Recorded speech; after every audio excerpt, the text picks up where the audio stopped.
All right, this is for dynamics, the rigid body energy momentum quiz 7.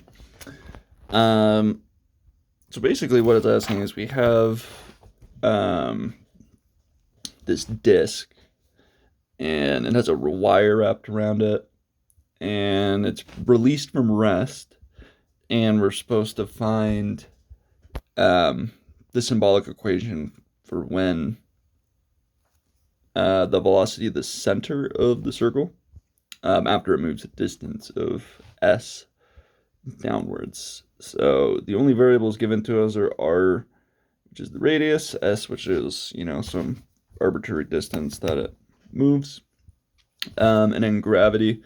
So basically we want the velocity in terms of those three variables, so rs and g.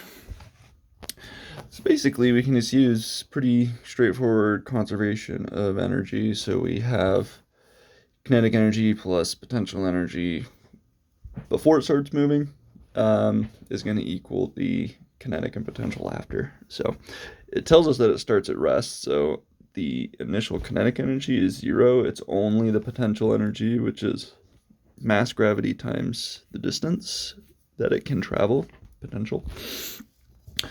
And I also just looked up the mass moment of inertia for a disk, which is 1/2 mr squared.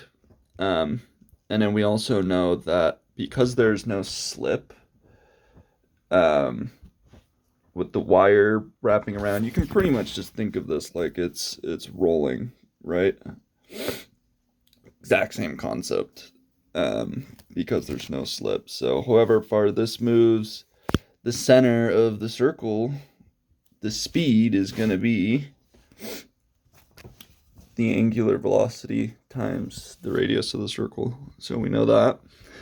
And basically I just wrote these terms out, just expanded them. So we know the initial potential energy, like I said, mass gravity times the distance.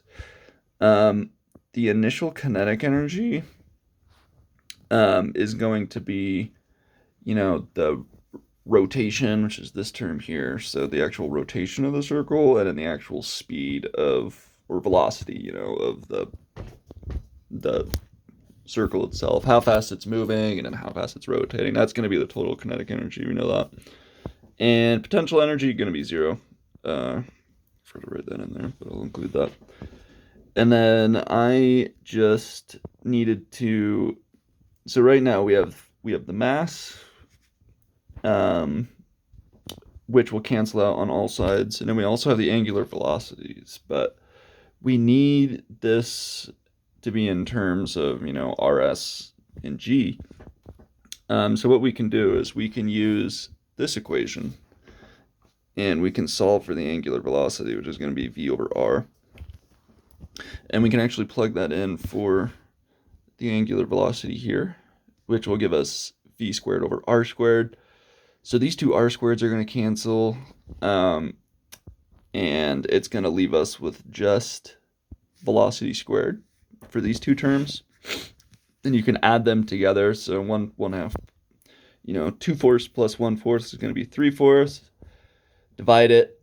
So you flip the fraction, and then you can just solve for velocity that way in terms of only s. So yeah, a little bit interesting. It actually doesn't matter the radius of the disk. Kind of cool. So yeah, that's how you go about solving it. I think the key thing here is just understanding that the velocity of the center is going to equal omega r. And then you can just plug it in to get your equation all in terms of r and v. Then you can just solve from there. So thanks.